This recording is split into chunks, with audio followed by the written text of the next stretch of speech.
那是我呀人生最困难的时候。说实话，我那时间呢，感觉活着起来真是没啥意思了，多少次都想死了算了。在扶贫工作队和村组干部还有父老乡亲们的帮助下，我都开始种大葱。期间呢，经历了大葱的滞销，母亲又去世，父亲呢腿又骨折，妻子呢脑出血偏瘫，生活呢磨难经历了好多。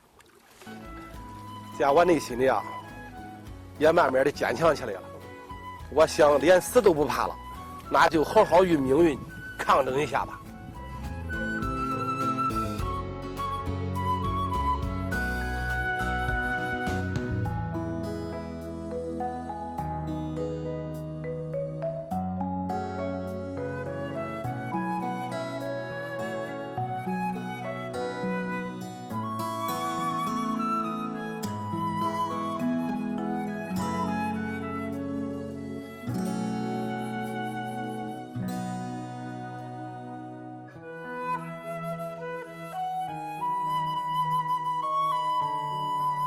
当选村支书后，我暗下决心，一定要在富柔村好好的干出个样子来，让富柔变成富柔。